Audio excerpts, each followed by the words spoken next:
Eu trago serenidade em mim. Em mim mesmo, eu trago as forças que me fortalecem. Quero preencher-me com o calor dessas forças. Quero permear-me com o poder de minha vontade.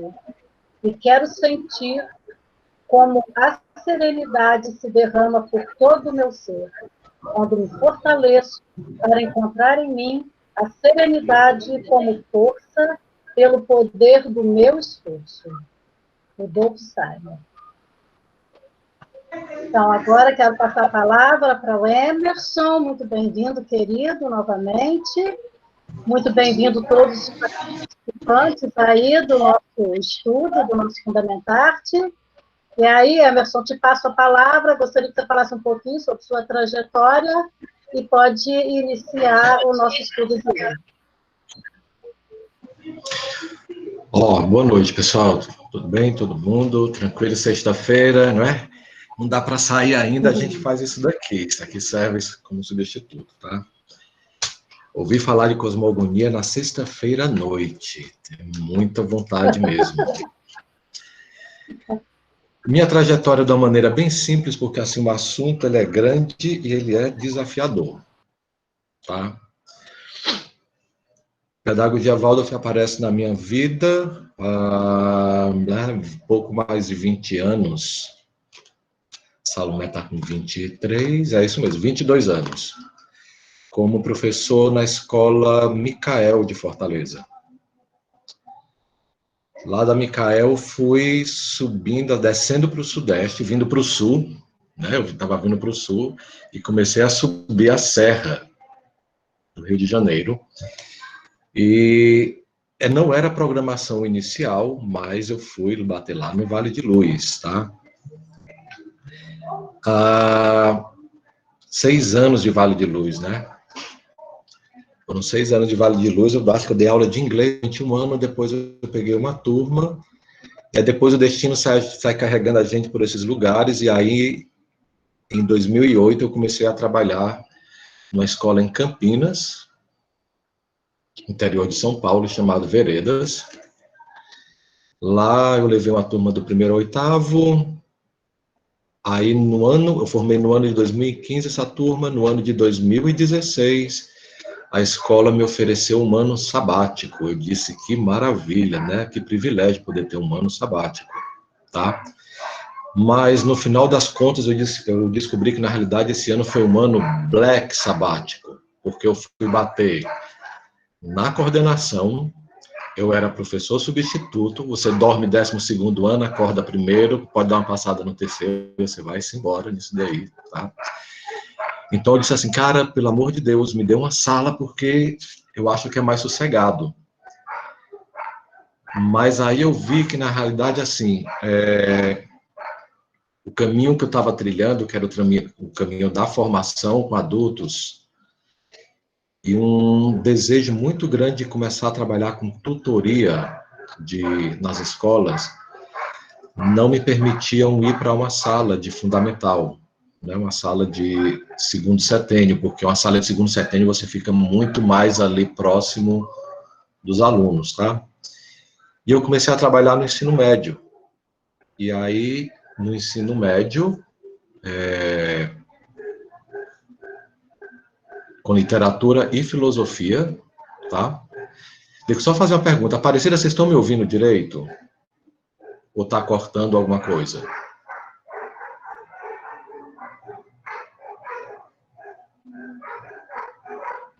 Sim, estou ouvindo muito bem. Beleza. Está ótimo. Tá, porque essa aqui é uma conexão nova também, né? E aí eu comecei a trabalhar com literatura, com filosofia, me deram uma tutoria, que é um acompanhamento de turma. Hoje essa turma está se formando, eles estão no 12º ano, tá? Então a minha vida hoje está assim, entre o ensino médio, entre formação de adultos, entre tutoria para escolas, né? Assim, como um sumário do meu currículo, né? E aí eu não tendo nada para fazer, tá? eu resolvi fazer um mestrado, então estou na fase final de escrever a dissertação esse semestre. Eu disse, vamos fazer o mestrado, né? A minha mulher não deixa mais eu fazer graduação, eu não posso mais fazer graduação, então eu fui fazer uma pós-graduação. Disse, tá bom, a gente se ocupa com tudo isso. Vamos lá. Quando eu tive a primeira conversa sobre a possibilidade desse módulo, nós ainda estávamos numa situação presencial, tá? A gente conversou em março, muito interessante, porque a gente conversou na semana anterior ao começo do isolamento todo, né, da paralisação das aulas, enfim, isso daí tudinho. E realmente estava combinado, se eu não me engano, apareceu isso, me corrige, mas a gente estava combinado nessa data mesmo, por essa data, a gente tem um encontro, mais um encontro presencial, tá? Quando me disseram qual era o tema, né, cosmogonia, eu já achei bastante ousado. Imagina, fazer isso, um panorama de cosmogonia em um final de semana. Muita coisa. Bom, mas a gente vai fazer, a gente encontra um caminho para isso, né? Pensei assim na época. Acontece que veio a pandemia, mas o convite se manteve. E eu fiquei imaginando assim, nossa, como é que a gente vai lidar com cosmogonia em 2 finais de semana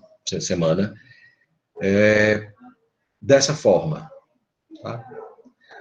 Eu sei que dentre vocês aí tem gente que já fez a formação, já passou por esse módulo, ou de alguma forma ou de outra já ouviu falar, né, desse tema por alguma palestra, algum curso. E o que eu vou fazer hoje, na realidade, vai exigir a participação de vocês, não tem como. Eu não vou ficar aqui 1h30 falando de cosmogonia, ainda mais que agora eu estou sem os meus slides também, que ainda pelo menos ia dar um colorido, vocês não tem que ficar olhando para a minha cara durante essa sexta-feira aqui, tá? Então, a gente vai ter que participar mesmo, vai ter que ser uma coisa meio coletiva, né? Eu suponho aí que vocês estejam com papel, com lápis, caneta, se vocês quiserem pegar, eu espero um pouquinho aqui, vão lá, peguem isso daí, porque eu vou pedir para a gente fazer algumas anotações no decorrer desse nosso encontro, tá? Eu, particularmente, não estou vendo aqui na tela todo mundo, e quem está para mim aqui na tela está meio congelado, então suponho que vocês estão se movimentando por aí. Tem mais essa, né? Quando você dá aula remota, você tem que imaginar o que é que a tela congelada ou a foto da pessoa tem por trás. Isso para quem está dando aula no ensino médio com adolescente, nossa, você fica se perguntando, será mesmo que o cara está assistindo aula ou ele ligou ali, está no canal e está dormindo, assim, simplesmente descansando? Essa é uma pergunta que me pega todas as manhãs, desde abril, tá? Vamos lá. Cosmogonia. Percebam que essa palavra, ela tem uma dupla formação, tá? Ela tem uma formação que é essa palavra cosmo, esse termo cosmo, né? E tem essa outra formação que é gonia, tá? Alguém arrisca aí, pode mandar no chat, tá? Alguém arrisca aí o que é que significaria esse termo, esse elemento, gonia, o que é que ele pode significar? Valendo 1 bis quando eu tiver presencial por aí. Vai lá, o que é que significa gonia? Manda bala. Estou esperando no chat. Vale qualquer coisa, tá? Conhecimento, boa. Seria a formação do cosmo. Beleza, o que mais? Só isso? Só esses dois? Tem mais coisa aí. Qualquer coisa vale. Escreve aí. Eu vou esperar. Vai, vai, vai. Origem, boa. Mais uma, coragem.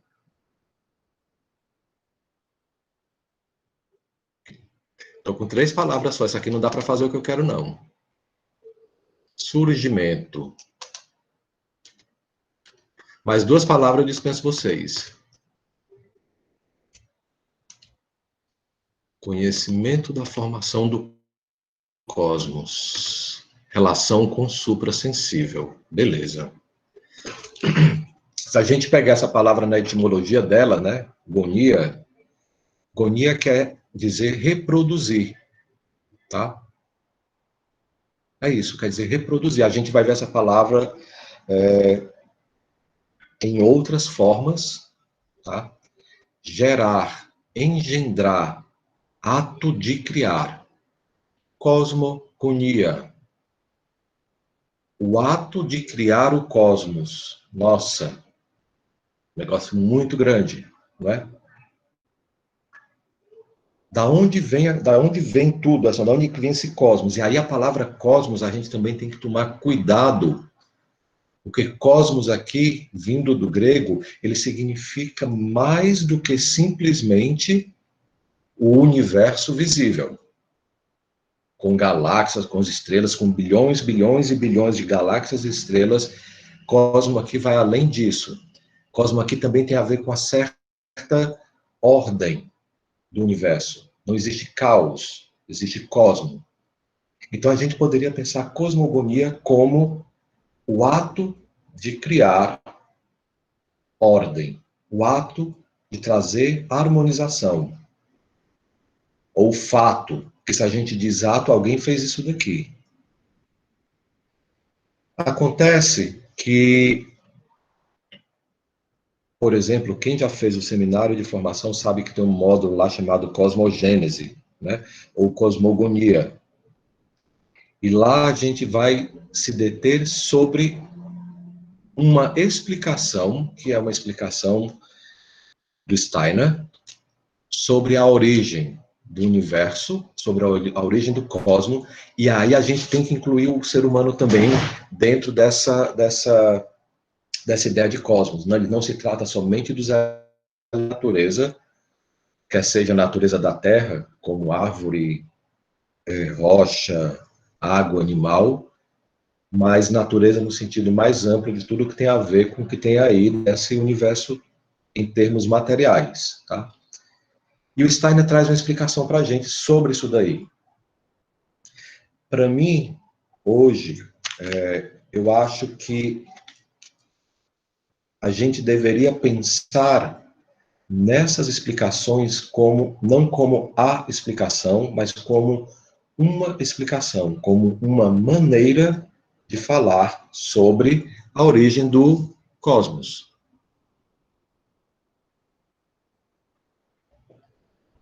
E a maneira como a gente fala sobre a origem do cosmos pede da gente uma linguagem. Tudo bem? Por exemplo, o que é que eu quero dizer com isso? A gente pode ter um pensamento. Se não houver uma linguagem através da qual eu consiga expressar esse pensamento ele vai continuar morando em mim. E eu posso escolher diversas maneiras de expressar esses pensamentos. Eu posso escolher uma linguagem verbal, como nós estamos fazendo aqui agora. Eu posso escolher mais especificamente, talvez, uma linguagem pictórica. Um quadro, né, uma pintura, até mesmo uma fotografia, para expressar uma ideia. Eu posso escolher a música para expressar essa ideia. É uma linguagem também. Eu posso escolher, inclusive, a psicologia para expressar esse pensamento. A psicologia também é uma linguagem. A filosofia é uma linguagem. A física é uma linguagem. Tá? E cada uma dessas linguagens, ela busca expressar, e a gente está falando aqui de cosmogonia, ela busca expressar como é que isso começou, qual a explicação para o início de tudo isso daqui. O início dessa ordem, o início de tudo que nós vemos no mundo hoje, tá? Seres humanos dessa forma, o reino animal, o reino vegetal, o reino mineral, as relações humanas, como a gente se comporta. Então, existem diversas linguagens que podem explicar isso daí. Então, para hoje, porque eu sei que tem uma parte 2, então, para hoje, esse termo cosmogonia, eu queria de verdade que a gente tratasse dele a partir de diversos pontos de vista diferentes, através de diversas linguagens diferentes, tá? Eu poderia dizer assim, através de diversas histórias diferentes. Dentre essas histórias, eu quero contar para vocês também a história que está lá num livro chamado A Ciência Oculta, do Steiner, que ele vai tratando disso daqui. Então, a gente hoje vai mergulhar na questão do modo de expressão, como a gente vai se expressar, como a gente pode expressar essa história. Se eu pedisse, por exemplo, agora, tá, para Aparecida contar a história de vida dela, assim, como é que foi a infância dela, ela iria me contar. Mas se eu perguntasse para os irmãos dela, eles também me contariam a infância da Aparecida, o que ela aprontou, o que ela deixou de aprontar, mas eles contariam, mas da forma deles. Assim como os pais dela também fariam a mesma coisa, assim como outras pessoas próximas fariam a mesma coisa. O fato é o mesmo, é a infância dela. O ponto de vista é que vai ser diferente, a maneira de contar isso daqui vai ser diferente. O fato é o mesmo, está aí o universo. Nós existimos sobre a Terra. Nós, vírus e bicho e planta e água, nós existimos sobre essa Terra aqui. E a pergunta é, por que e como chegamos a esse estágio, a essa forma? Teve um antes, era diferente, vai ter um depois. Depois a gente vai deixar de lado, a gente vai tratar mais desse antes aqui. O que é que eu vou precisar de vocês agora, tá? Porque eu vou fazer um módulo de cosmogonia com diversas ações diferentes. O que é que eu vou precisar de vocês agora? Aquele papel e aquele lápis que vocês pegaram, né? Vocês vão usar para anotar palavras que vão te chamar a atenção durante a leitura de um dos textos que eu vou fazer aqui. Nossa, essa palavra me chamou a atenção, então eu anoto. Esse termo aqui me chamou a atenção, eu anoto também. Tá? Não importa muito aqui se você, uma ordem meio intelectual, colocar uma palavra do lado da outra, você pode até fazer assim, mas você pode colocar essas palavras aleatoriamente dentro desse espaço da folha.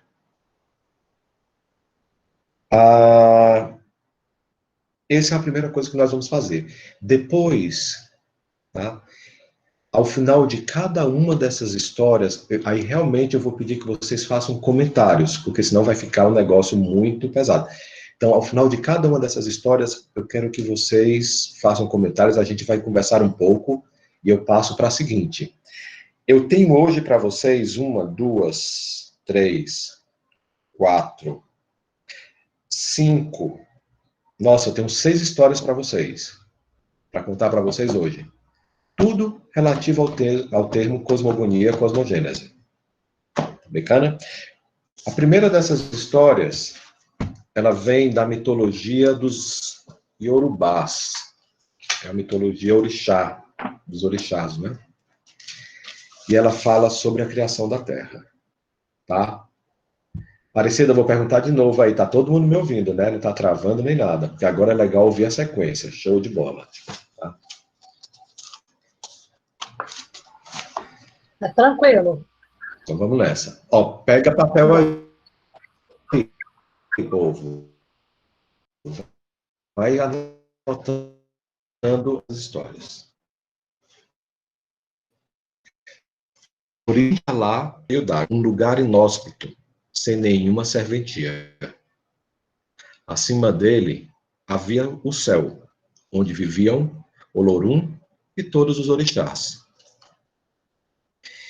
que às vezes desciam para brincar nos pântanos insalubres.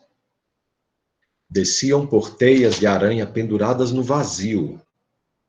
Ainda não havia terra firme, nem o homem existia. Um dia, Olorum chamou à sua presença Orixanlá, o grande orixá. Disse-lhe que queria criar terra firme. Mas seu áudio agora está travando.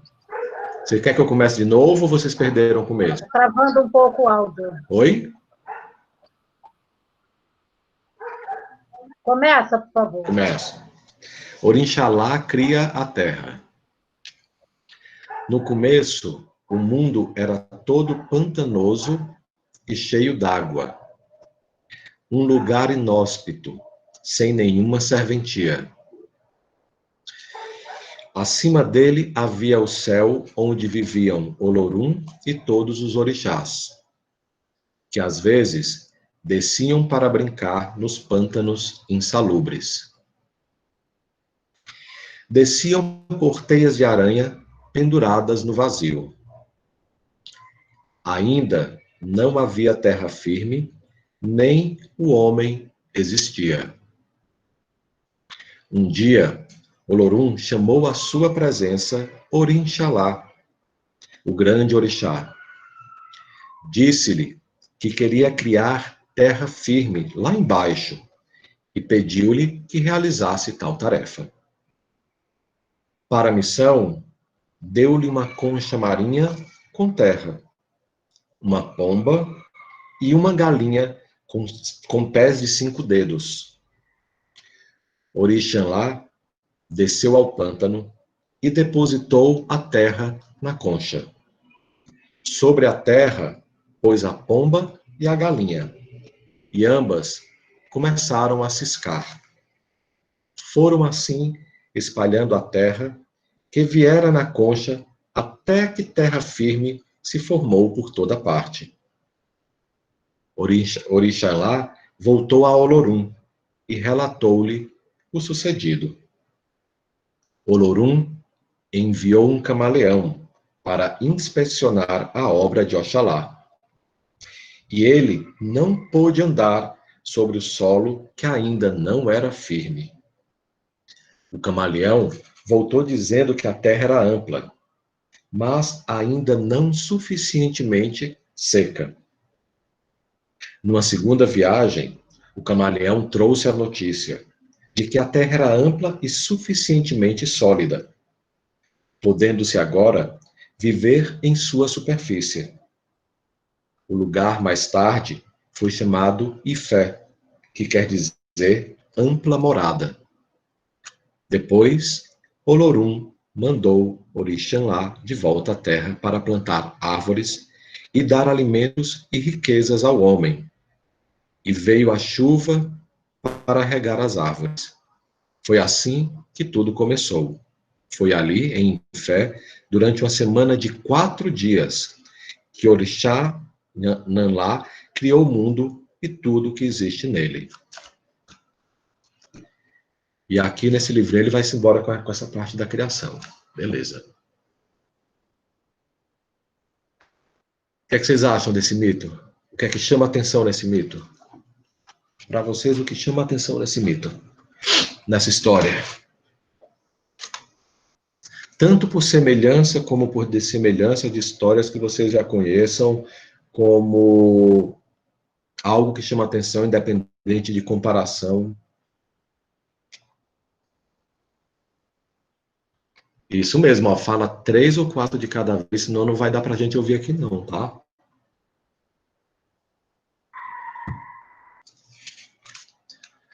Thalita, contei para meus alunos do 7º ano.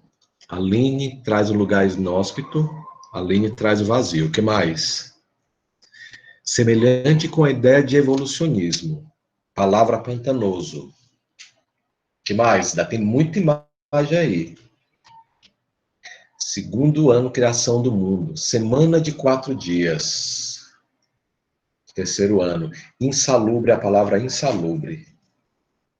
Não havia terra firme. Galinha e pomba, sim. Semana de 4 dias. Olorum, terra firme, ampla, seca, ampla e sólida. Galinha de 5 dedos.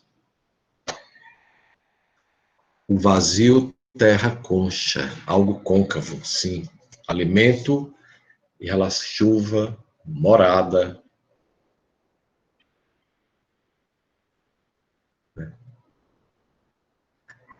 O ponto mais importante disso daqui é quando a gente se pergunta assim, se a gente está tratando de cosmogonia, a gente está tratando de criação, a gente está tratando de gênese, de algo que não existia antes, tá? Riqueza também, né? De algo que não existia antes. E aí, qual é a transição que acontece ali, hein? Entre o algo que não existia antes e o que passou a existir? Qual era o elemento que ligou esse algo exatamente? Né? Água, terra, da terra firme lá embaixo, mas era pantanoso em primeiro lugar. Não é isso? A gente se depara com essa imagem de que existia, tá? Beleza.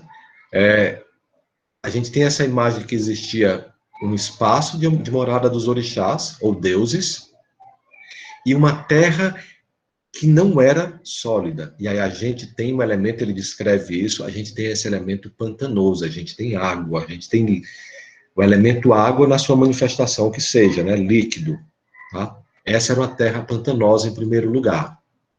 Tem uma história tem um momento bem interessante. Os orixás, como é que os orixás desciam lá do céu para essa terra pantanosa? Porque eles iam de vez em quando lá brincar? Teia de aranha. E essa teia de aranha estava pendurada onde? Onde a teia de aranha estava pendurada? No céu, tá mais ou menos, exatamente, a palavra é vazio. Eles desciam de teias de aranha e essas teias de aranha estavam penduradas no vazio. Tá? Interessante essa imagem. Para essa mitologia, a gente percebe que existe um vazio.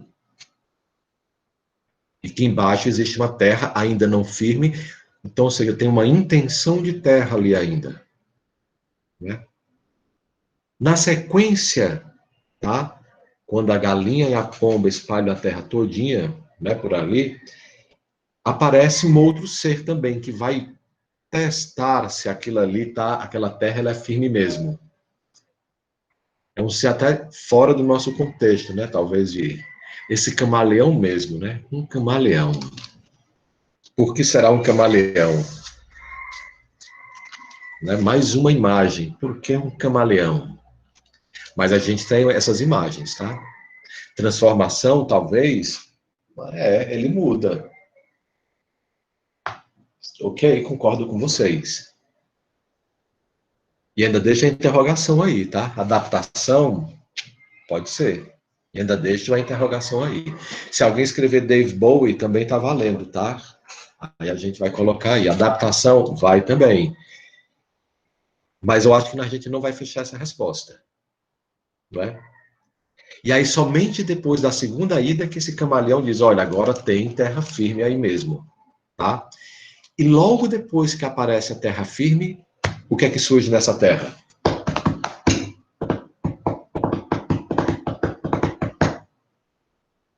O que é que surge nessa terra? Depois que ele diz assim, o camarada, não aparece o ser humano. Mais ou menos o alimento. Tem uma coisa antes. As árvores. Né? O que aparece ali antes logo depois, desculpa, são essas árvores. Tá? E essas árvores que, aí ele diz assim, ó, para plantar árvores e dar alimentos e riqueza ao homem. No entanto, até esse momento, o ser humano ainda não apareceu. Então, a gente imagina que ele estava na ideia. Guardem essa imagem ela é muito interessante. Tá? O ser humano, a Terra começa a existir, ela é preparada para dar alimento e riquezas ao ser humano, mas o ser humano ainda não existe nessa Terra. Mas a ideia dele já está aí. Se aparece o nome homem, é porque a ideia dele já existe. Esse é um ponto-chave que a gente vai lidar, eu acho que hoje não, mas no próximo encontro, com certeza, essa chegada.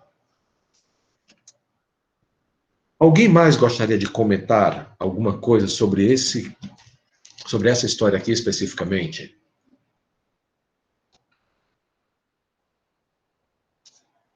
Qualquer comentário, alguma coisa que suscitou? Não, a gente passa para o próximo. Beleza. Agora, para esse próximo, além de vocês anotarem essas palavras que lhe parecem palavras-chave, tá? Que lidar com isso, eu peço para que vocês comecem a trabalhar com o que seja semelhança e dessemelhança, o que é que tem ali que são elementos em comum e elementos que não são em comum entre o primeiro conto e esse agora que eu vou falar para vocês. Se esse computador aqui der uma ajuda. Beleza. Estou saindo dos Yorubás, agora estou indo para Grécia Antiga. Né? Gaia, aliás, eu até vou um pouquinho antes aqui de Gaia, porque senão... Vamos lá. No princípio surge o caos, o vazio. E dele nascem Gaia, Tártaro, que é o abismo, Eros, que é o amor, Érebo, que são as trevas, e Nix, que é a noite. Gaia, que é a terra, gerou sozinha Urano, que é o céu. Gerou também Ponto, que é o mar. E gerou também as Oreias, que são as montanhas. Ela gerou Urano, seu igual, com o desejo de ter alguém que a cobrisse completamente, e para que houvesse um lar eterno para os deuses bem-aventurados.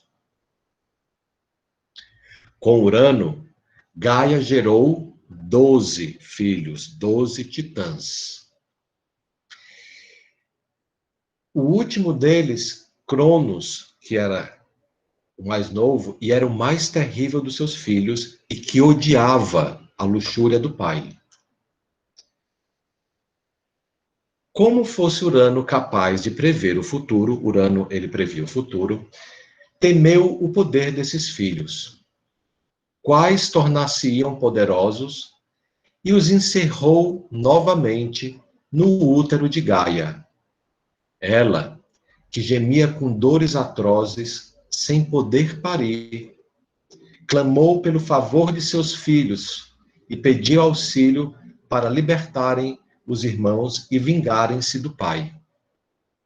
Dos 12 irmãos, porém, somente Cronos aceitou a conspiração.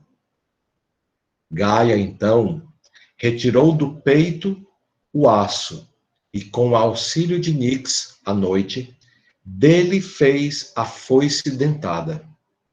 Concedeu-a a Cronos e o escondeu, para que, quando viesse o pai durante a noite, não percebesse sua presença. Ao descer Urano para se unir mais uma vez com a esposa, foi surpreendido por Cronos, que o atacou e o castrou, separando assim o céu e a terra. Cronos lançou os testículos de Urano no mar, mas algumas gotas caíram sobre a terra, fecundando-a. Do sangue de Urano derramado sobre Gaia, nasceram os gigantes, as erinhas, as Melíades. Após a queda de Urano, Cronos subiu ao trono do mundo e libertou os irmãos. Mas vendo o quanto eram poderosos, também os temia e os aprisionou, mais uma vez. Gaia, revoltada com o ato de tirania e intolerância do filho, tramou nova vingança. Já havendo assumido regência do universo e se casado com Reia, Cronos foi por Urano advertido que um de seus filhos o destronaria. Ele então passou a devorar cada recém-nascido, tal qual o fizera o pai. Contudo, Gaia ajudou Reia a salvar o filho que viria a ser Zeus, escondendo-o em uma caverna. Do monte em Creta, onde seria amamentado pela cabra Aix. Reia, então, em vez de entregar seu filho para Cronos devorá-lo, entregou-lhe uma pedra. Já adulto, Zeus declarou guerra ao pai e aos demais titãs, com o suporte de Gaia. Durante 100 anos, nenhum dos lados chegava ao triunfo. Gaia, então, foi até Zeus e prometeu que ele venceria e se tornaria rei do universo. E agora ela vai continuar aqui essa história, mas eu quero parar por aqui agora, tá?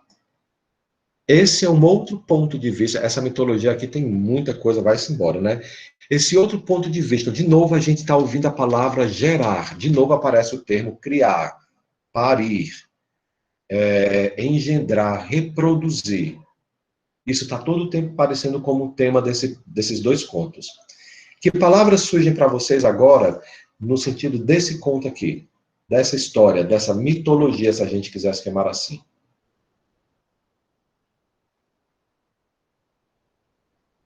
Caos. O que mais? Força. Princípio do caos. O princípio era caos.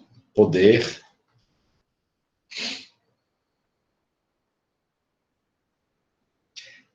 Astrologia, polaridade e karma. Vazio, vingança, força, sangue, céu e terra, disputa, filho mais terrível. 12 filhos, eu concordo, 12 meses já é uma inferência, já não está mais lá no texto, mas vamos lá. O que mais? Separação entre o céu e a terra, traição, caverna. Tem mais coisa aí. Fecundação, masculino e feminino.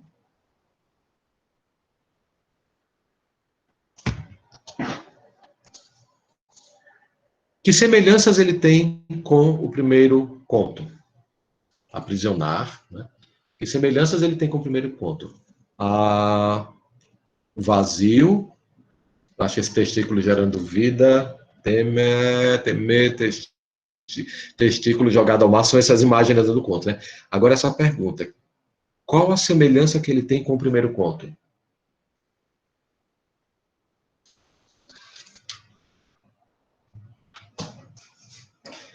Semelhanças, por enquanto. Vazio, ok, concordo.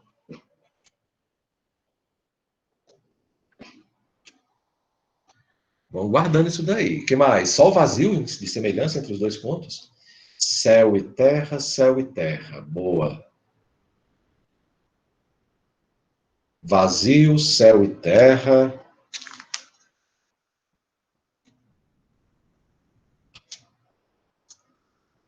Só isso, essas duas semelhanças? Nossa.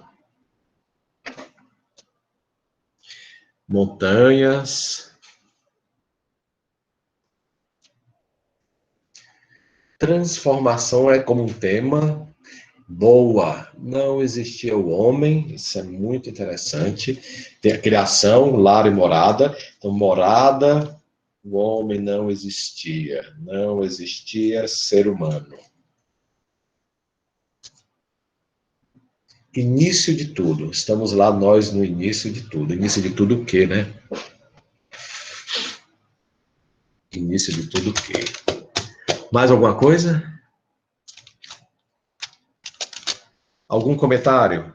Algo que tenha chamado a atenção ainda fora desses parâmetros que eu coloquei?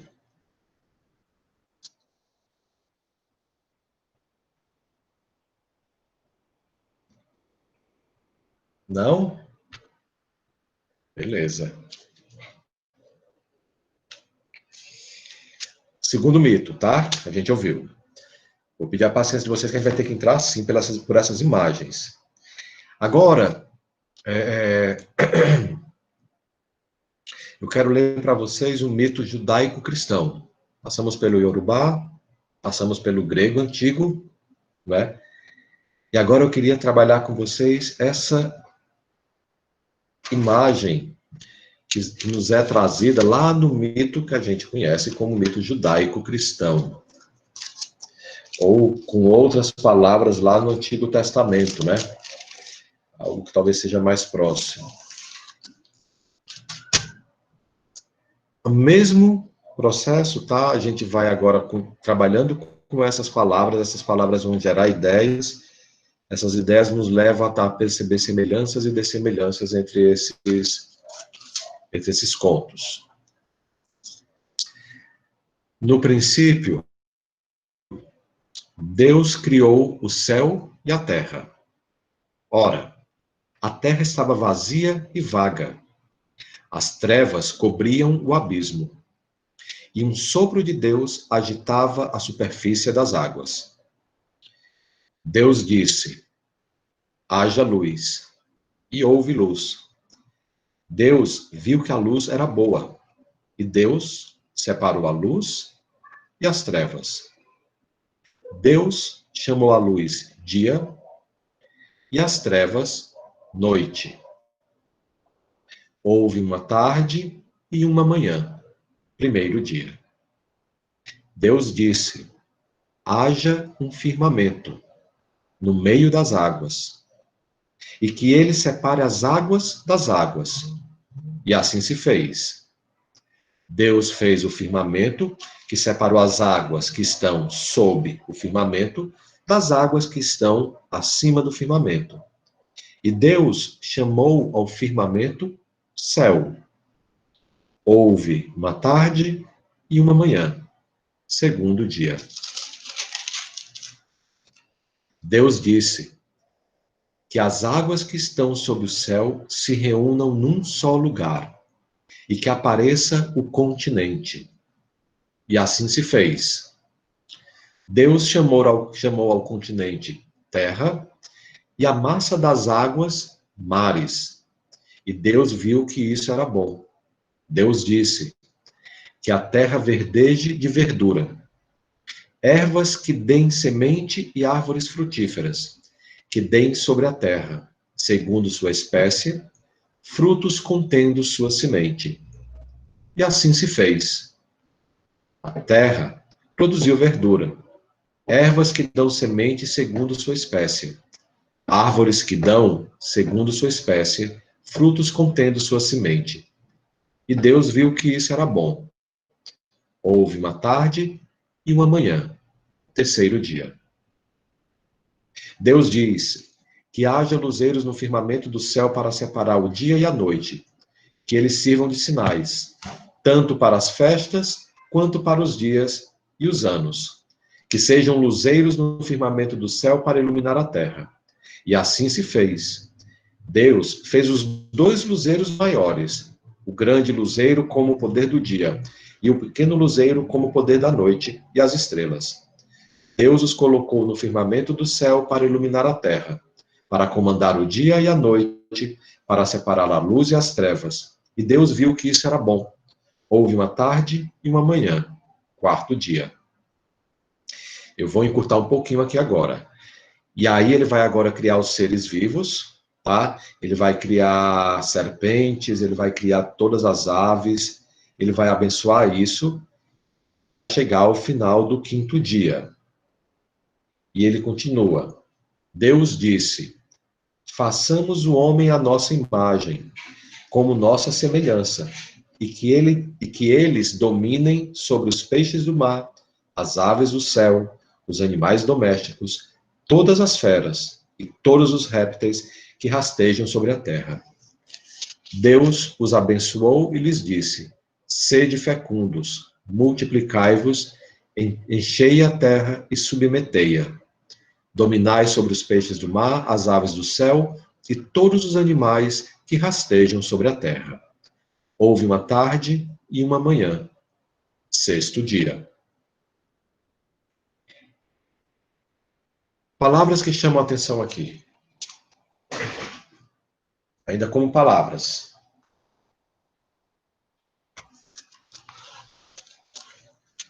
Deus, Criador do firmamento, céu e terra.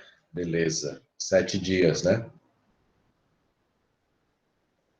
Água. Luz e trevas no começo. Festa, céu, terra, luz e trevas. Deus, luz e trevas, dia e noite. Dia e noite. Dia e noite. Comando. Comando isso. Deus diz, né? Manhã, tarde e um dia. Sol, estrelas, abismo, separação, vazio e sopro. Eu também gosto disso. Terra e mar. Deus, tarde, manhã, luzeiros, estrelas, sol, lua, princípio, separou as águas, multiplicar. E aí vai-se embora. Criação. Semana de 7 dias. Eu contei 6, né? Eu só contei até o sexto. Mas a gente sabe que a partir dessa tradição são 7, né? Fecundação, como um tema que aparece lá. Abençoados e fecundos, isso mesmo. O homem vem por último. Bacana. Lá no primeiro ele existia como ideia, no segundo a gente não chegou a contar, mas assim, também ele existe como uma ideia. Aqui a gente já chegou nessa primeira parte com esse ser humano aparecendo.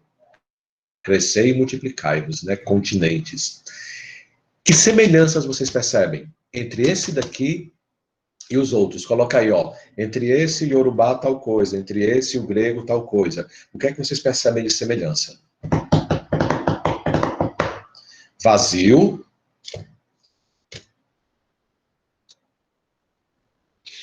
Essa é uma semelhança. Logo na sequência, nossa, na sequência tem uma coisa muito parecida. Tem o céu e a terra, mas na sequência tem uma coisa que liga esses dois. No começo, inóspito, caos, vazio, mas nas histórias tem um elemento que os liga. Qual é o elemento que liga esses dois? Água. Exatamente. Tem uma origem divina. No mito iorubá, você tem uma origem divina. No mito judaico-cristão, você tem uma origem divina. Lá no mito grego, na realidade, eles surgem, não é? Não tem assim, e uma determinada potência criou primeiro o caos, depois não. Lá não tem isso daí. É muito interessante isso, ponto de vista. Água liga esses dois elementos, liga céu e liga terra. O que mais de parecido? O que mais de semelhante entre esses pontos? Alimento. Árvores. É, isso aí mesmo.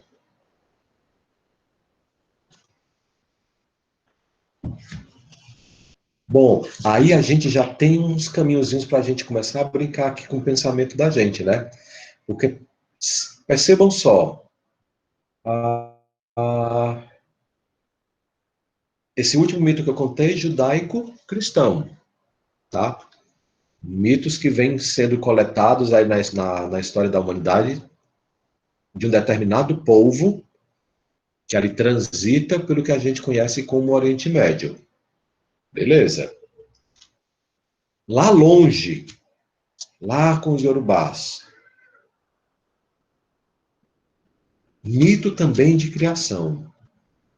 Também lá longe, né, com os gregos, assim, bem, talvez os gregos mais próximos ali dos judeus, sim, dos hebreus, mas mesmo assim um povo que não estava se comunicando um com o outro.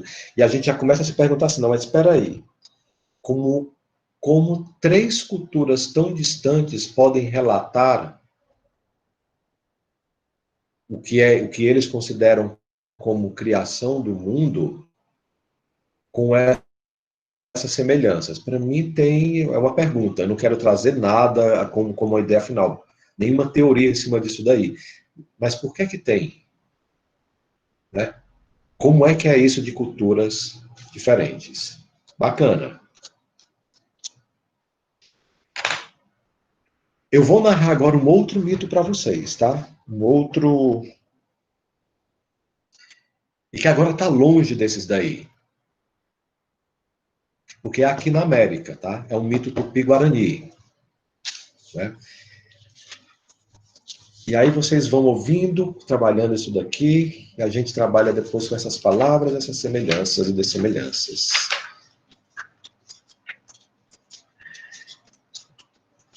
Esse daqui talvez eu não leia todo agora. Vamos ver até onde eu vou ler para vocês isso daqui. Naquele tempo, nem antigo, nem passado, porque nem tempo havia. Já existia Nhamandu. Sua presença é como se uma música infinita, desde sempre, ecoasse em um ritmo cadenciado, vibrando a luz da vida. Muitos lhe chamam de respiração do sempre viver. Nhamandu inspira e, quando sopra seu hálito, a existência simplesmente acontece. Eu vou repetir isso daqui, preste atenção.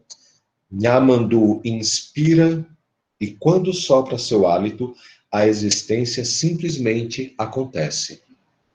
Uma vez, Nhamandu inspirou e, quando soprou, nasceu Quaraí, de dentro dele mesmo, pleno de brilhantíssima luminosidade.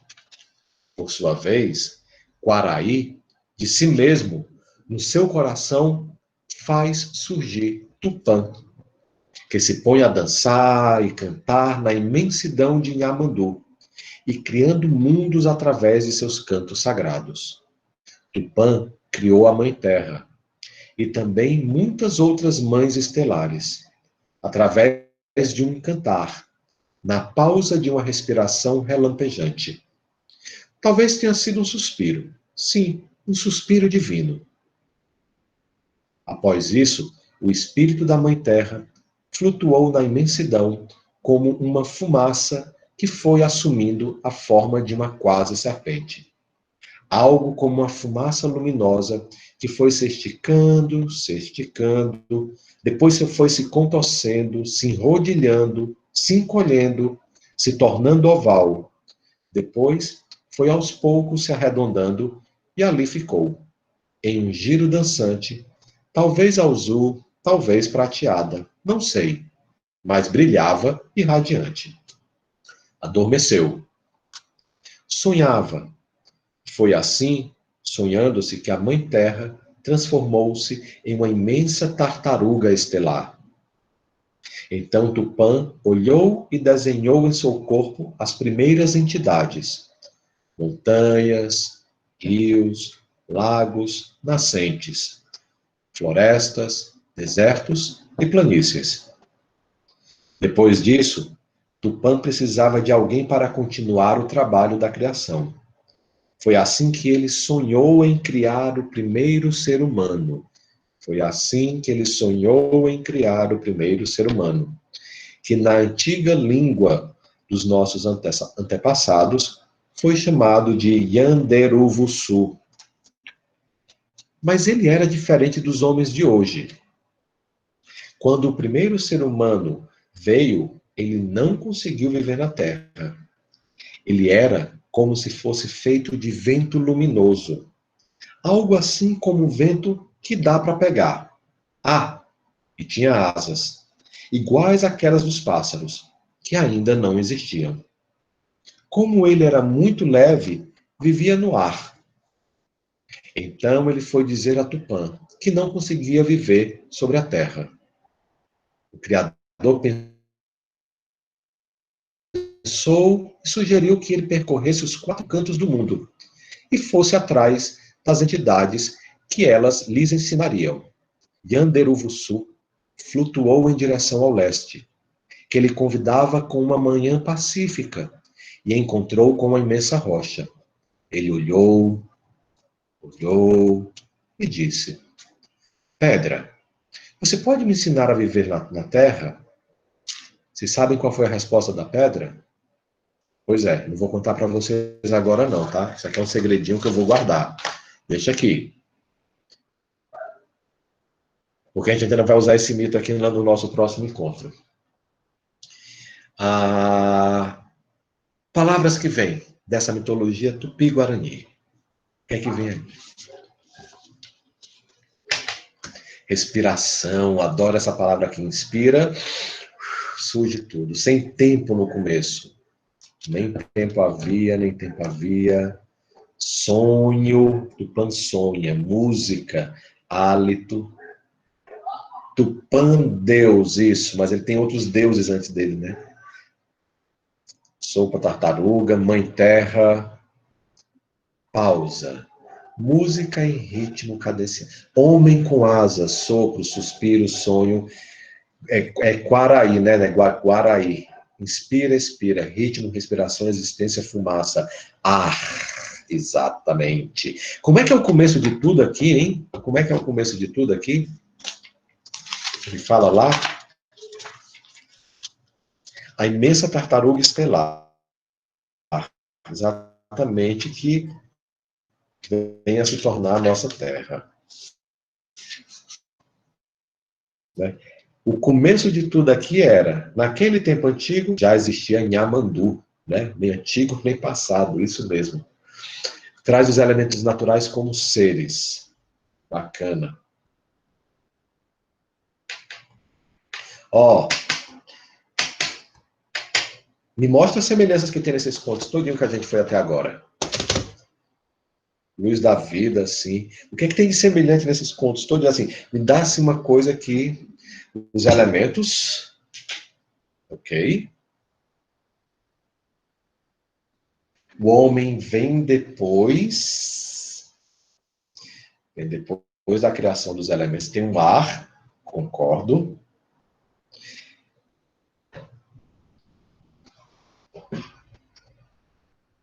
Interessante, né? Ou a criação pelos deuses. Beleza.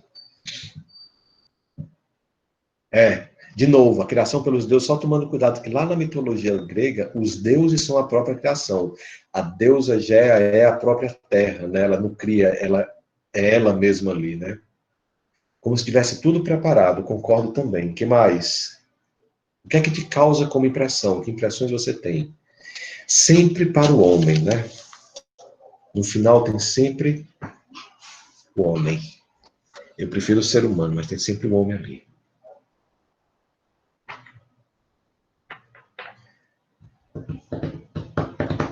Criação a partir da ideia. Sonho, né? Que ele fala sonhou o quê? Exatamente. Vamos lá. Aguenta mais. Ó, tem mais duas historinhas, tá? Só mais duas historinhas. Vamos lá. Eu quero que vocês ouçam essa daqui agora, tá? E ouçam como uma história.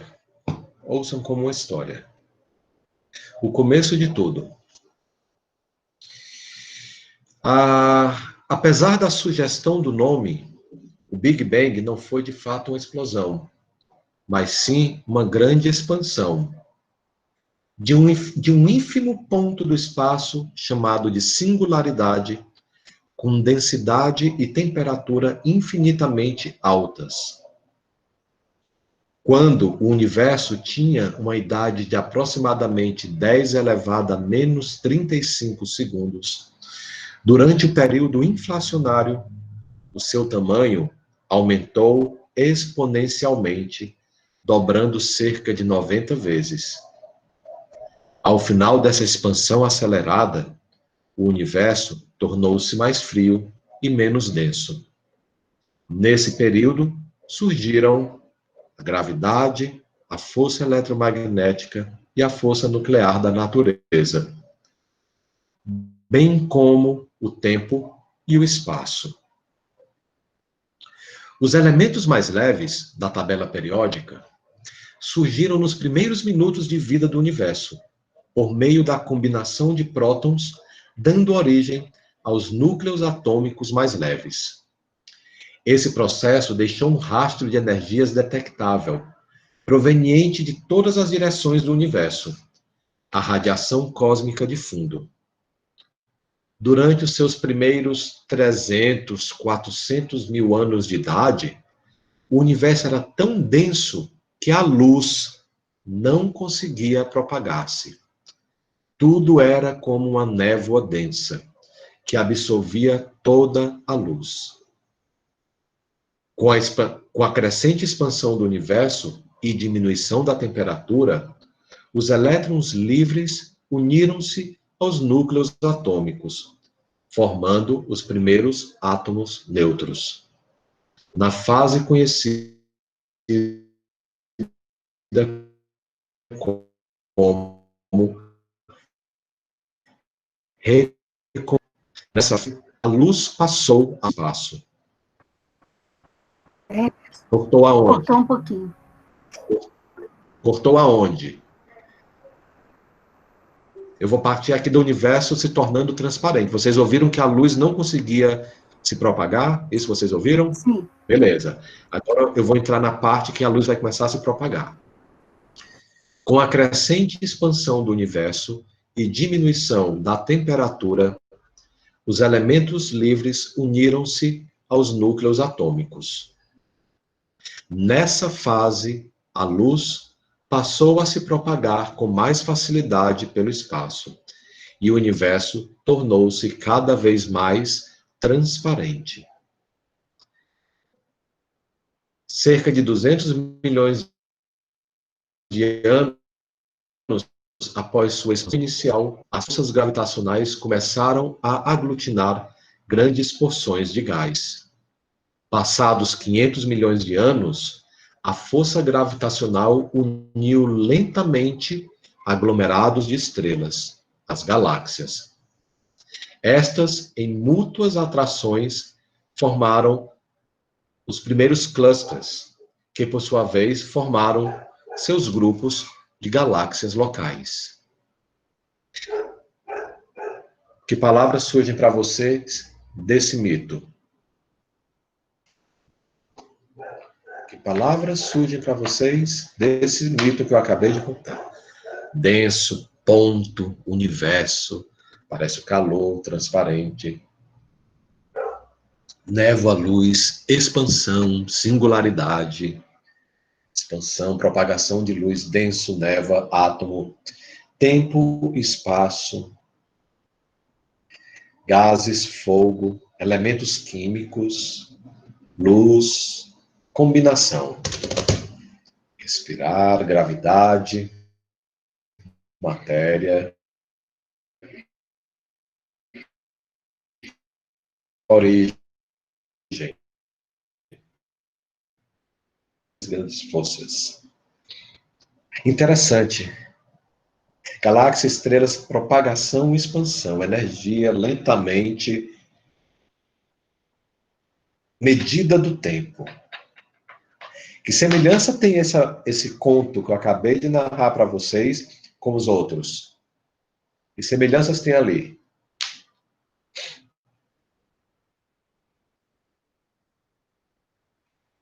Mais frio, mais transparente. Exatamente, é quando a luz começa a... Isso, o surgimento. Essa é uma semelhança. O que mais?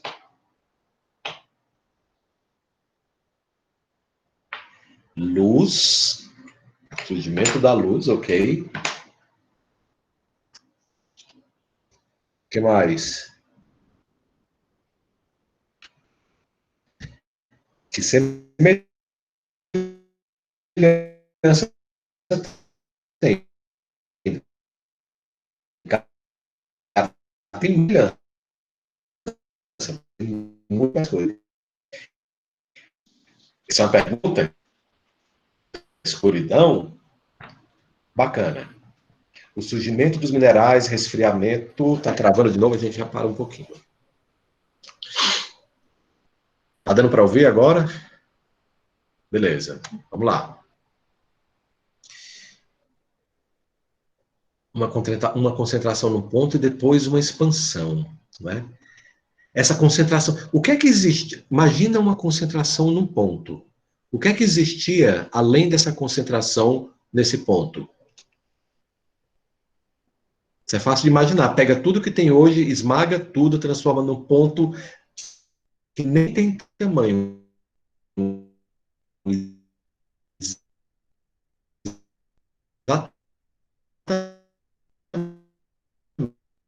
Exatamente. Existiu. Cortou aonde, Fabiane? Cortou. Vazio, colocou a Thalita aqui. Está travando sua voz agora. Então a gente espera um pouquinho, né? Espera um pouquinho que ainda vai travar a voz, não dá não. Tá me ouvindo aí agora? Tá tranquilo? Sim. Dá para ouvir? Sim. Sim, melhorou. Sim. Beleza, vamos lá. Me diz uma coisa. a gente pegar essas palavras todas que estão aí na folha que vocês foram anotando, Cortando de novo. tá? 4, né? 1, 2, 3, 4 desses. Se a gente pegar isso, tá, a gente espera, não tem problema não. Parece que a gente tem tempo. Hoje é sexta-feira, Aparecida, sem pressa, tá? Não é, mas não é melhor se a gente fechar o vídeo, não? De repente melhora. Ana Paula sentia assim, uma certa antipatia pela minha cara, tá? Mas eu posso fechar. Não, eu quero te ver, só você aberto aí. Eu estou dizendo nós outros. Eu acho que melhora. Se não cortar, se ficar cortando muito daqui para frente, a gente faz isso, né? Me deixa uns 2, 3 vídeos aí, pelo amor de Deus, que é horrível ficar falando só para sua imagem. Eu aqui te vendo também, tá? Mas eu tô com o meu fechado por isso.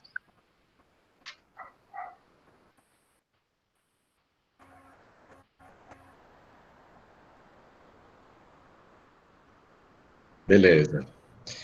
Vamos lá. Se cortar. Se a gente pegar esses conceitos, essas palavras que vocês colocaram nessa folha, e se a gente não diz de qual é a origem, de qual é o conto, de onde elas vêm, tirando alguns termos como elemento químico, né? Algum ou outro elétron, átomo, todos esses termos fazem parte de um mesmo, como é que a gente pode dizer? Tem o mesmo princípio, tem o mesmo significados aí, tem o mesmo campo semântico. Isso, para mim, já é uma doideira. Né? Isso. A ciência natural, a física, a química, e aí vão as outras ciências, matemática, tá? Eles vão se utilizar dos mesmos termos. Se eles vão se utilizar dos mesmos termos, se eles também falam de origem, tá bom? Dando e recontando apenas através dessa linguagem mitológica. Com certeza. Com certeza, agora, você não vai dizer isso assim num congresso de cientistas, porque vai ficar... Até que não pega tão mal não, Thalita. A galera sabe, tem uma galerinha que sabe que a ciência tem os seus deuses, sim, né? E no fundo, o que a gente tem nas ciências é uma série de teorias. Elas vivem em um estado de hipótese. Se alguém chegar e disser, eu encontrei algo que comprova o contrário disso, né? Tem que se reformular aquela teoria. Mas a minha pergunta nem vai tanto por aí, a minha pergunta vai mais assim, ó. Aqueles 4 primeiros contos, aquelas 4 primeiras narrativas, elas têm uma linguagem, uma de expressão. Uma forma de expressão, né? Uma forma de expressão, tá cortando. Eu vejo. Se deixar um dos meus, Paulo, se o vídeo da Ana Paula ficar ligado, eu sei quando corta, porque trava o dela para mim. Aí eu sei direitinho se cortou, né? Aí eu paro. Ó. Cortou, ó. Entendeu? Mas vamos embora aqui, tá? Como é que é? 4 contos, pelo menos para mim foi aqui. Né? Então, assim, é uma linguagem feita através de imagens, tá? É uma linguagem que não quer apelar para você, para que você crie exatamente um raciocínio lógico com começo, meio e fim. São grandes quadros. Se você pega a história, a teoria lá do Big Bang, a linguagem que eles tentam empregar ali, ela só pode ser usada se houver uma comprovação, não é? Uma comprovação que a gente vai chamar do mundo sensório. Eu só posso falar aquilo ali se realmente em algum momento eu conseguir perceber que existiam prótons, que existiam... E a partir desses prótons, a partir dessa radiação de fundo, criou-se uma teoria. Olha, gente, para juntar os prótons, a radiação de fundo, o universo mais frio, ele comprimido, com a teoria da termodinâmica, a gente tem que contar essa história aqui. É uma história que vai juntando uma série de elementos que talvez estejam dispersos. Vários campos, várias universidades pensando isso daí. Então alguém pega e junta tudo e diz, olha, isso aqui é uma teoria. Não é tão simplista assim, mas pode ser assim. Bacana. Para a linguagem mitológica, eu não preciso que as imagens em si, elas tenham uma sequência.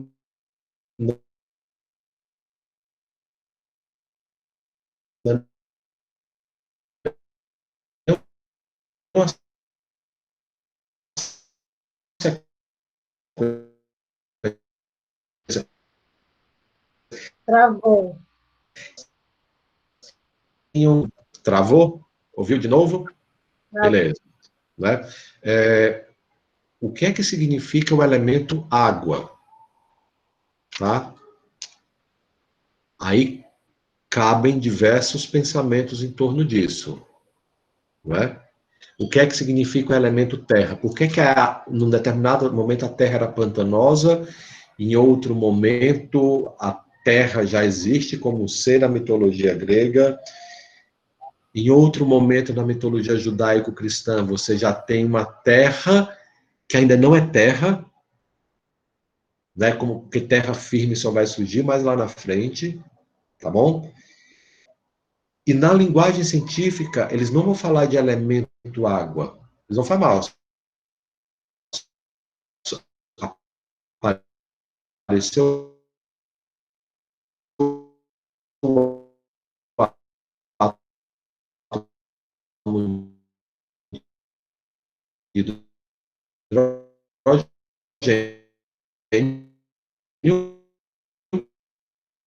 a gente tem uma comum, tem aí, né? Essa última fala cortou toda, o Emerson. Repito, tá? Repito, vamos lá devagarzinho, repito.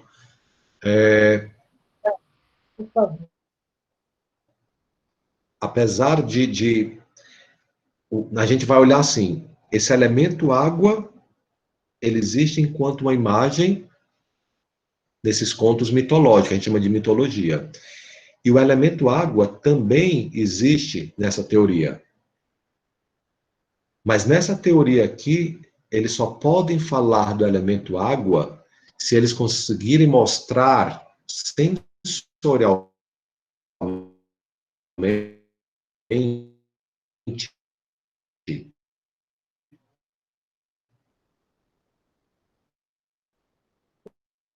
ou por inferência, molécula feita lá de dois átomos de provar isso, não haveria historinha de criação. Tá? Tá conseguindo me ouvir, né? Ou tá travando? Tá cortando muito, Emerson, tá muito ruim o áudio.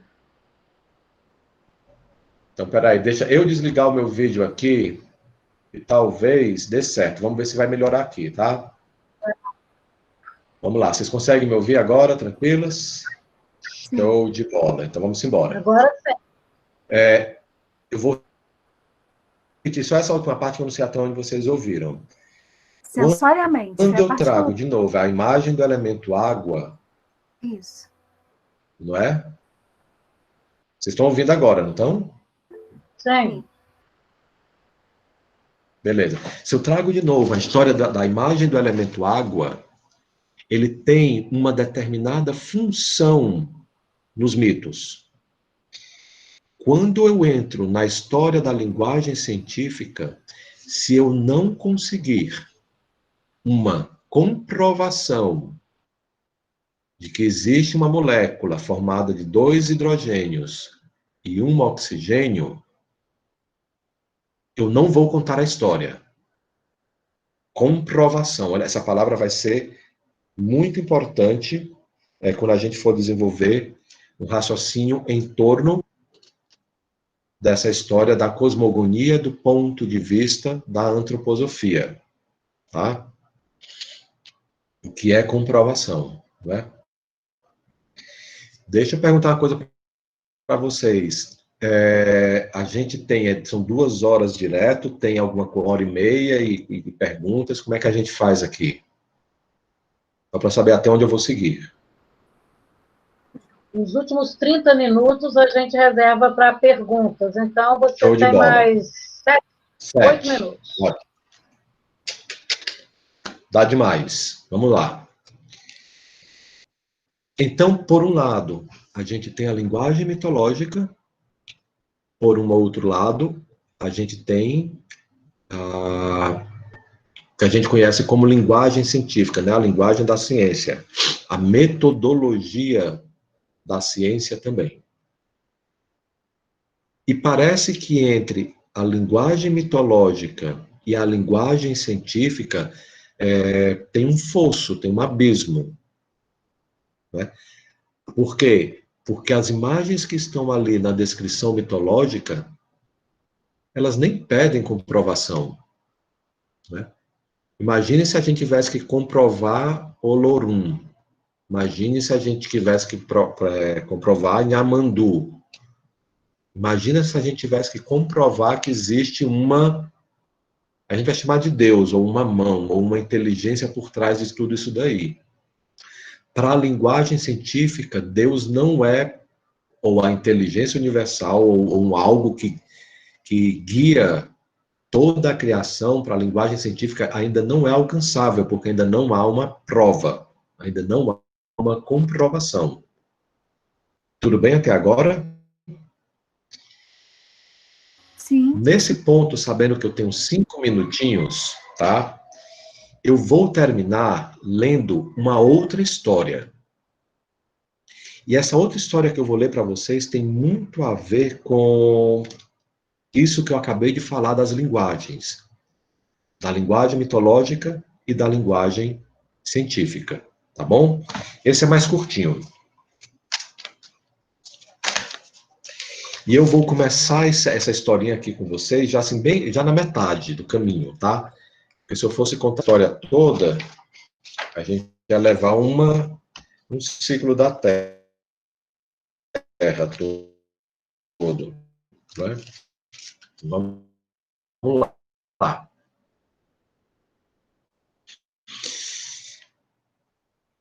Tá todo mundo me ouvindo aí, né? Tranquilo? Para a gente não parar aqui mais. Vamos embora. Sim.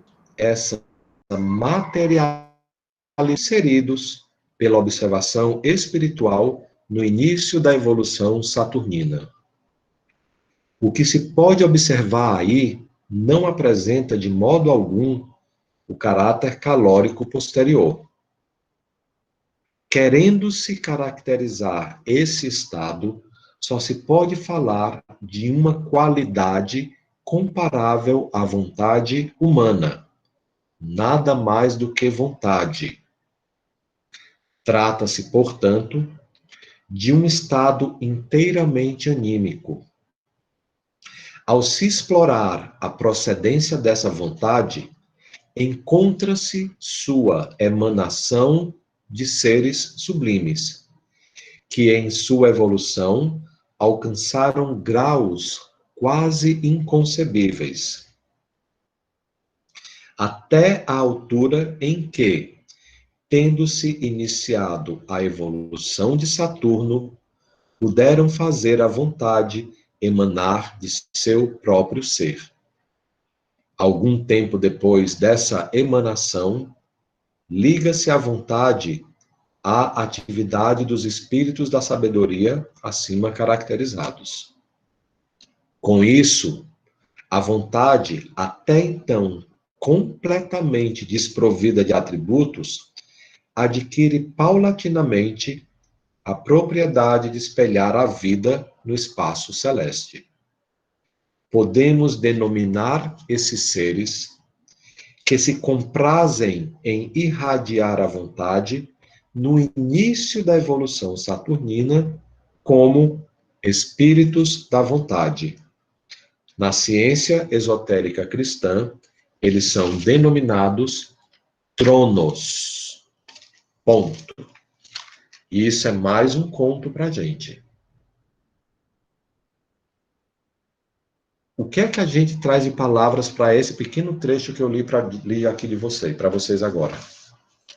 Que palavras surgem? Evolução, vontade, calórico, anímico, espírito, sabedoria. Parece aqui espíritos da sabedoria. Emanação.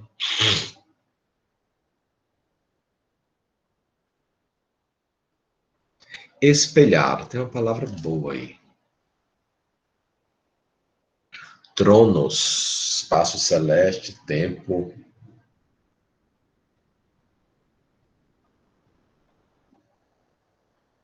O que mais? Agora eu vou fazer a pergunta um pouquinho diferente do que eu fiz antes, tá? Eu quero que vocês lembrem dessa última história que eu contei para vocês e façam o seguinte. Comparem essa última história com aqueles 4 primeiros mitos. Depois, comparem essa última história com aquela que eu chamei do mito da criação científica. Tá? Se eu comparar esse trecho que eu li para vocês agora com aqueles primeiros mitos, o que é que surge de semelhança aí? Com aqueles 4 primeiros, o Yorubá, o grego, o judaico-cristão, imagens. O que mais? Somente as imagens se comparam entre os dois, assim, em termos de aparecer coisas mesmo em comum. Arquétipos. O que mais?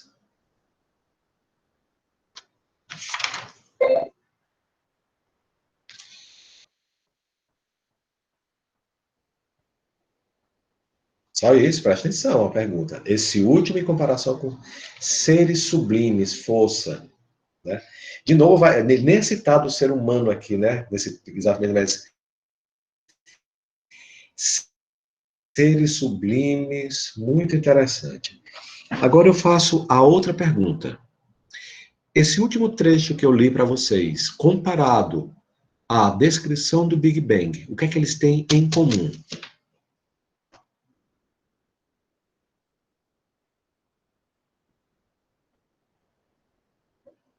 Se alguém disser que nada, eu vou embora, tá? Universo, ok, bom. Ciência, parece a palavra. Calor, ok. Princípio luminoso, concordo. A partir de um ponto. Evolução. Agora, não mais só em termos de conceitos e palavras, mas em termos de linguagem, de estrutura de pensamento.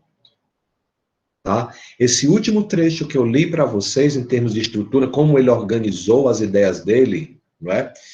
A gente poderia dizer assim, olha, ele está mais estruturado de uma forma semelhante à linguagem científica, ou ele está mais estruturado a uma linguagem mítica, mitológica? Termos de estrutura de pensamento, tá?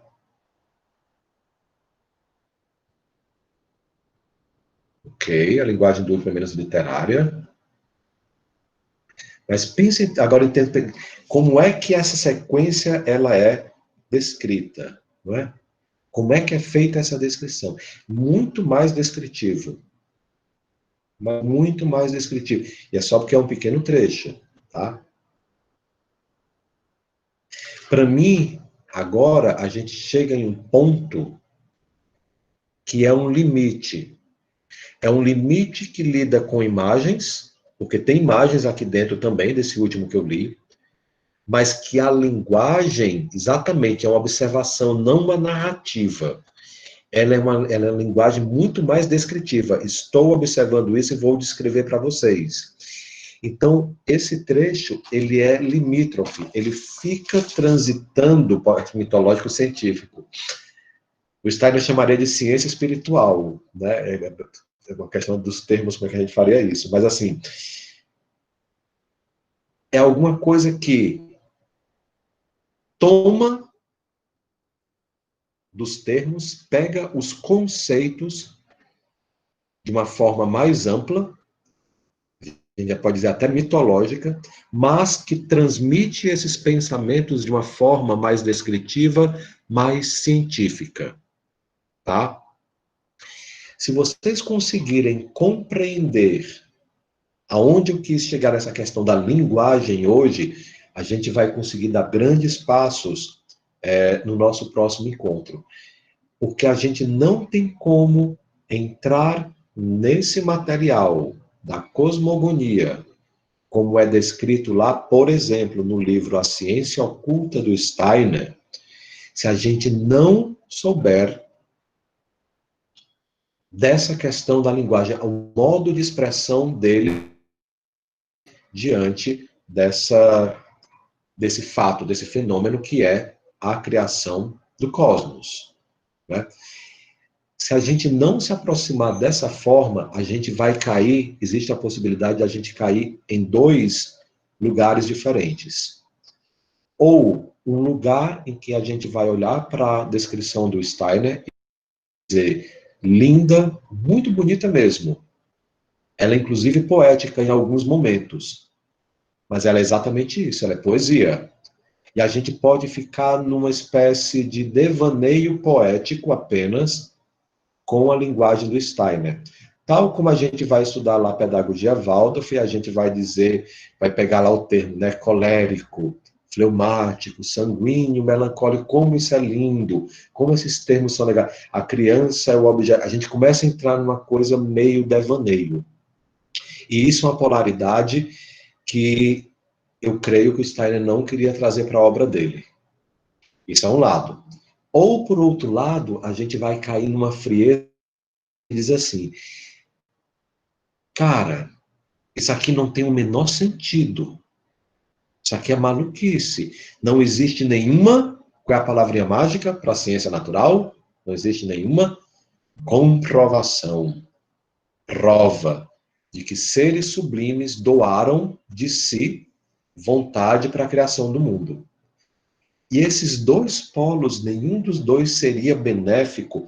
Não estou dizendo agora que um é bom, o outro é mau, nem nada disso. Aí cada qual segue o seu caminho. Mas o que eu estou dizendo é que, em relação ao que o Steiner colocou para a gente nesse material, a ciência oculta, tanto o polo do devaneio quanto o polo da comprovação sensória, eles só vão atrasar o entendimento dessa obra.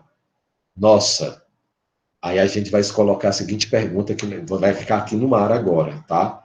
Que é, se não é devaneio, não são apenas imagens, mas também não tem algo sensorialmente comprovado.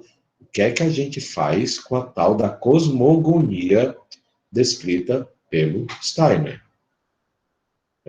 E a resposta a esta perguntinha aí está valendo ouro, tá? Essa daí é um negócio, é um embate e é um pensamento para a gente ficar o tempo todo elaborando, né, por onde é que a gente caminha. Eu acabei, Aparecida, por hoje que você mandou. Já olhei para sua cara dizendo assim, ó, dando uma olhada no relógio, dizendo, nossa, já passou do tempo, né? Eu já acabei. Vamos lá. Não passou do tempo, não, está super no tempo. Então, agora a gente abre para ver se alguém tem alguma pergunta. Eis-me aqui. Quem tiver pergunta, pode ir colocando aí no chat e aí Emerson vai respondendo. Vou respondendo não, vou lendo as perguntas, responder outra coisa.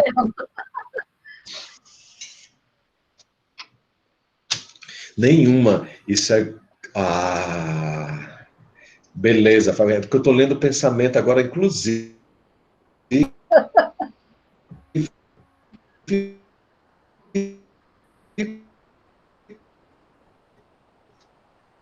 A sua fala cortou, o seu áudio agora está cortado. Vamos lá, deixa eu abrir. Existe relação da concepção de desenvolvimento humano da antroposofia com a concepção de desenvolvimento de Aristóteles? Se existe, quais relações principais ou ideias centrais entre elas e quais as referências que eu poderia ler a partir deste tema? Putz, boa pergunta aí, hein? Vamos lá, devagar. Eu vou te responder genericamente, depois vou tentar te dar alguma referência aqui, tá? Eu acho que a gente tem que imaginar o seguinte, ó, isso serve para todo mundo. O Steiner, ele fez uma obra, não só uma obra filosófica, né, mas uma obra prática muito grande. O cara andou por diversos campos do conhecimento humano, tentando aplicar um determinado tipo de pensamento, uma determinada forma de agir, uma determinada forma de sentir o mundo, tá? A esse pensamento, a essa ação, a esse sentimento, ele chamou de antroposofia, bem amplamente falando isso para vocês, beleza? Contudo, apesar da dimensão da obra dele, dessa capacidade de encontrar uma linguagem que desse conta de uma explicação científica espiritual do mundo, imagens e metodologia, como a gente viu nesse trecho aqui, não é? Nenhum ser humano existe independente da sua cultura, tá? Nenhum ser humano existe independente do progresso cultural humano. Então, Steiner faz parte também de uma linha de desenvolvimento do pensamento humano, de uma linha de desenvolvimento da cultura humana. Nesse sentido, que remete dele até Aristóteles, do ponto de vista de desenvolvimento do pensamento filosófico, podemos encontrar, não é? E essa resposta foi a resposta mais fácil, tá, que eu poderia lhe dar, porque para a segunda parte da sua pergunta vem a coisa difícil. Onde é que a gente encontra isso daí, não é? Onde é que a gente encontra o desenvolvimento que vem desde a antiga Grécia, por um lado, passando por todas as suas formas filosóficas, até chegar lá ao século XIX, final do século XIX, começo do século XX, como esse tipo de pensamento que a gente chama de antroposofia. Isso está disperso. Eu não conheço nenhum material que mostre isso de uma forma concisa. Isso está muito disperso em diversos textos do Steiner, inclusive de comentadores do Steiner, não só do próprio Steiner, está bem disperso aqui, tá?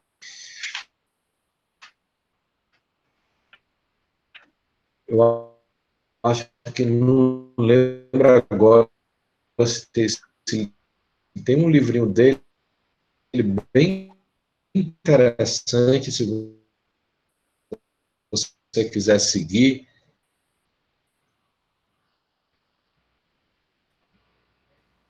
Eu não sei se tem traduzido isso, eu sei que em espanhol tem, né? E para essa sua pergunta, isso foi desenvolvido a partir de Aristóteles? Aí para mim é isso que eu estou falando, tá? Tem uma linha de pensamento, né? Que nem Aristóteles, assim, você tem outros pensadores gregos que já falavam desses 4 elementos, dessas 4 formações humanas. O que a gente pode dizer é que o Steiner pegou esses 4 elementos, ou 4 temperamentos, e deu uma destinação pedagógica para isso, e uma destinação médica também, tá? Mas principalmente pedagógica, em termos de medicina já era utilizada, mas em termos pedagógicos era alguma coisa. Mas isso é disperso, tá, Jaqueline? Tá assim, ó, várias obras dele, precisaria parar para ver isso tudo, né? Beleza. Perguntas?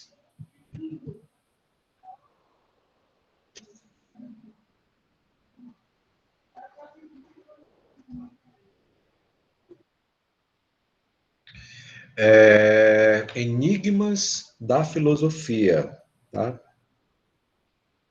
Aí eu vou te dizer, eu não sei se ele tem, eu não lembro se tem trechos dele traduzido em português. Eu sei que em espanhol ele já tem, né? Ah, tá, joia. Obrigada, viu, Emerson? Mas esse é do Steiner? É que cortou a fala. É do Steiner, esse é do Steiner. Tá, Mas, ó, tá joia, assim, obrigada. tá, Jaqueline, assim, ó, esse é um livrão, assim, tipo, ele vai passar pela história da filosofia todo dia, tá saindo lá do Aristóteles, até antes, lá nos pré-socráticos, até chegar a época dele. Ah, tá. Eu te perguntei porque os 4 temperamentos está descrito na interpretação que a Marilena Chauí faz do Aristóteles no Introdução à História da Filosofia. Uhum. E aí ela faz não uma crítica, ela fala sobre Aristóteles, e aí o Aristóteles falava já desses temperamentos, pelo menos foi o que está lá no texto dela, né? Sim, Aí não. por isso que eu perguntei também. Não, mas ela tá certíssima, Jaqueline. Assim, ó, é isso que eu quis dizer para você. O Steiner, ele não surge, ele não é algo espontâneo que aparece do nada. Ele vem de uma tradição de pensamento, tá? De muitos e muitos séculos, mas ele vem de uma tradição de pensamento. A gente não pode colocar o Steiner como uma, como é que chama? Geração espontânea. Ninguém pensava sobre isso, puf, apareceu ele e trouxe tudo isso. Não. Isso é completamente errôneo se a gente quiser realmente colocar a antroposofia e a linguagem da ciência espiritual dentro de um contexto de desenvolvimento. Experiência como a academia atualmente lida com o disco de Steiner, mais abertura, blá, blá, blá, do que no início do século XIX. Thalita, eu acho que é variável, tá? Isso daí tá, eu acho que varia muito. Eu consegui colocar no meu mestrado, eu cheguei com um tema que é religião e consegui colocar no meu mestrado. Eu acho que vai variar muito de instituição para instituição. Eu sei que, por exemplo, a Unicamp olha já para o Steiner assim, opa, a USP, então, assim, tem gente na USP que não deixa o Steiner entrar de jeito nenhum, porque o Steiner nunca escreveu um livro e os livros que ele escreveu não tinha referência, por exemplo. A maior parte da obra dele são palestras, né? Então, vai depender muito. Para mim, assim, a questão aqui não é aceitação ou não, tá? Eu acabei de ler um artigo de um historiador muito interessante, historiador norte-americano. Ele é bem materialista, assim, não dá tanta tela para a antroposofia, não, mas de vez em quando ele faz umas leituras da antroposofia legal, né? Ele diz assim, o que a gente tem que descobrir no Steiner não é pegar a linguagem do Steiner e tentar colocar dentro dos conceitos da academia, que a academia já desenvolveu até agora. Não só conceitos, como a metodologia, não é? O Steiner, ele criou uma linguagem própria e ele criou uma metodologia própria. E tentar encaixá-lo tão somente, esse cara não é a favor da antroposofia, mas ele diz, tentar encaixá-lo tão somente dentro dos conceitos que hoje regem a academia, seria diminuir a obra dele. Isso não quer dizer que ele aceite a obra do Steiner, né? Mas esse ponto de vista, eu acho que a gente tem que mergulhar na linguagem desse, né? Com certeza, a pedagogia Waldorf, enquanto o seu resultado, ninguém tem nenhum questionamento. Tá? Até tem um ou outro, mas cada vez mais a gente tem menos questionamento sobre a eficiência e eficácia da pedagogia Waldorf. Não é? Agora, se a gente começar a falar dos fundamentos da pedagogia Waldorf, o pessoal vai dizer assim, não, peraí, não estou muito... Esse papo de anjo, aí o cara começa a pensar naquela polaridade que eu falei para vocês. Olha para a antroposofia como um conjunto de imagens bonitinhas e colocadas ali, não é? Ou então vai dizer assim, não, mas aqui não tem nenhuma comprovação. E eu digo, a gente tem que encontrar essa linha. Como é que ele fez, tal como nesse pequeno trecho aqui que eu li para vocês do Ciência Oculta, qual era a intenção dele e como ele fez isso. Então, eu acho que menos tentar, eu não estou dizendo agora assim, não devemos levar essa conversa à academia, não devemos levar essa conversa para dentro da universidade. Eu acho que a gente tem que levar para a universidade, a gente tem que levar para a vida, a gente tem que levar lá para a comunidade, a gente tem que levar, porque antes de tudo, isso daqui é um método de observação, e de observação não só do mundo, como da própria vida. Se a gente consegue desenvolver isso, a parte filosófica fica para quem realmente quer adentrar na parte filosófica da coisa, né? O que mais, povo?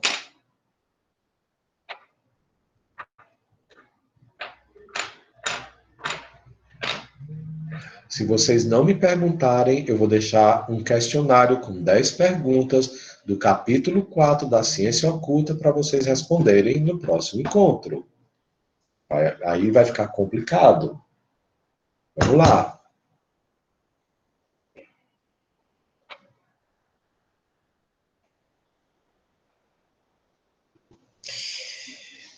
Ai, Jesus, vamos lá. Cruzes para vocês também, Fabiane. Vou comentar aqui a Thalita, tá?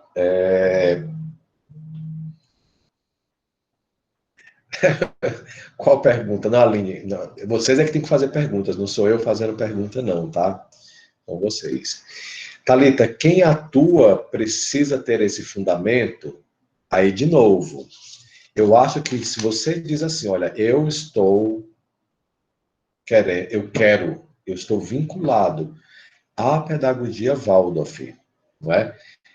Você realmente vai ter que estar vinculado aos fundamentos da pedagogia Waldorf. Isso não impede ninguém de olhar para a metodologia, tá? E dizer, nossa, mas se eu fizer o ritmo todo dia de manhã, se depois eu trouxer determinado elemento, depois eu trouxer, sei lá, uma corda, depois eu trouxer uma tabuada cantada, se eu fizer aquilo que é a metodologia da pedagogia Waldorf, também tem um efeito com as crianças? Tem, claro que tem. Inclusive com a professora, ou professor, né? Que está atuando ali. E isso sem assumir os fundamentos. É possível? É possível, sim. Tá? Mesmo porque a arte, não é? Mesmo porque a concepção de que movimento faz bem à educação, mesmo porque essa questão do que o ritmo traz saúde, isso não é um privilégio da pedagogia Waldorf, isso não faz parte lá do... Para usar o ritmo, para usar a arte, você... Então, tudo isso está disponível. Agora, o que diferenciaria? Aí eu digo assim, nós temos alguns fatores que diferenciariam essa arte utilizada na pedagogia Waldorf para essa arte utilizada em um outro ambiente não Waldorf, que está na sua concepção. Por que é que eu uso arte no ambiente Waldorf?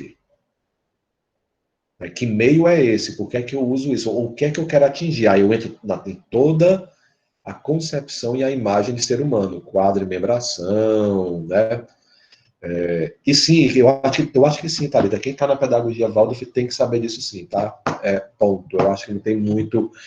Eu não estou dizendo que a pessoa tem que ser expert, que a pessoa tem que ser capaz dali de dar palestra. Não, ela tem que saber o fundamento do trabalho dela. No fundo, pessoal, qualquer linha pedagógica que você venha assumir, enquanto professor e enquanto professora. Você quer assumir a linha pedagógica construtivista, cara, você vai precisar estudar lá o povo do construtivismo. Você quer trabalhar com o Piaget, você vai ter que trabalhar com o Piaget. E é isso. Não adianta agora... Você quer fazer uma mistureba, mas pelo menos faz uma mistureba consciente, mas também não diz que é linha nenhuma não, tá? É a sua linha. E aí você explica porque é que você fez a mistureba de teoria. Mistureba foi feio, desculpa. Porque é que você tomou elementos de várias teorias para compor lá a atuação pedagógica.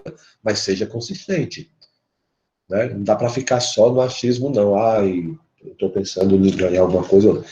Vamos mergulhar, não tem para onde não. É isso. O que mais, povo? Cara, vocês sabem o que é bom de você estar com a câmera desligada, Aparecida? É que você pode ficar olhando o seu WhatsApp aqui, ninguém está nem sabendo se você está respondendo mesmo ou não. Ó, é um negócio, é sério.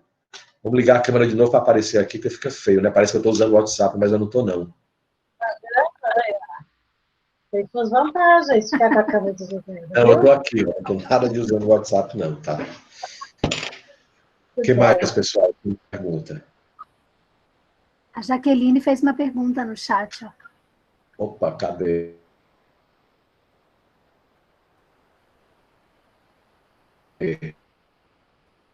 Você poderia falar um Vamos lá. pouco por que o advento é tão importante na filosofia? Nesta perspectiva, relação com a cosmogonia.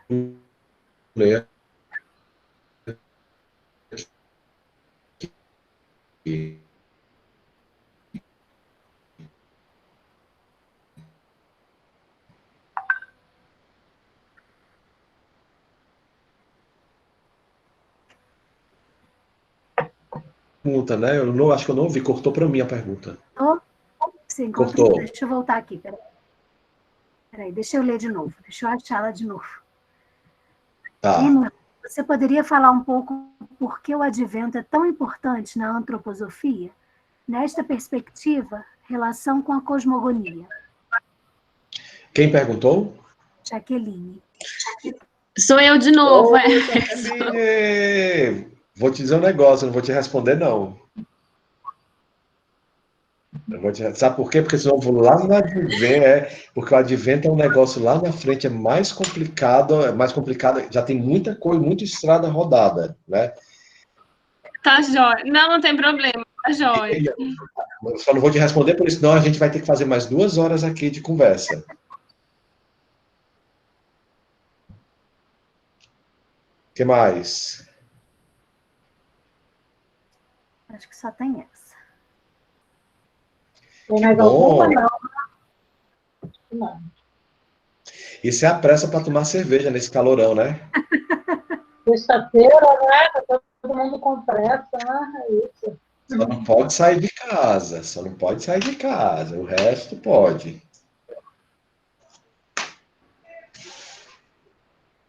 Fechamos? Então, Emerson, Beleza. acho que a gente pode fechando, já faltam 5 minutos, não? A gente tem sempre uns avisos finais a fazer. Gostaria muito de agradecer você por estar aqui conosco, desse tema.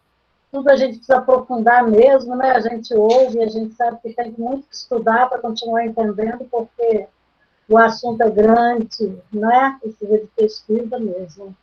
Então, você está se dedicando. Mas gostaria muito de agradecer você, já estamos ansiosos aí para o dia 2, a gente retoma, né, o mesmo tema. E agradecer aos participantes, todos. Muito bom revê-los novamente. Tá bom, Valeu, pessoal? Obrigada a todos. Gisele, tem algum aviso ainda, Gisele? Eu também queria agradecer ao Emerson, né, a todo mundo que está aqui, em plena sexta-feira, né, mas muito bom sempre a gente estar aprendendo, estudando, né, cada vez mais. É o que o Emerson chegou falando, né, a gente não sai de casa, a gente estuda mais ainda, né. É uma boa oportunidade também, né, a gente juntar muito agradável. E queria dizer que nesse encontro a gente não vai estar solicitando atividade, a gente vai deixar vai juntar como segundo encontro, né? Que a gente sempre tem, Emerson, uma atividadezinha por conta da carga horária, e aí a gente complementa, né? Porque presencial é melhor, né? Então a gente combinou dessa forma, mas esse em especial a gente vai juntar, vai fazer num só. Então acho que vai dar tempo de quem está aí meio acumuladinho colocar em ordem. Tá bom, pessoal? Vamos aproveitar.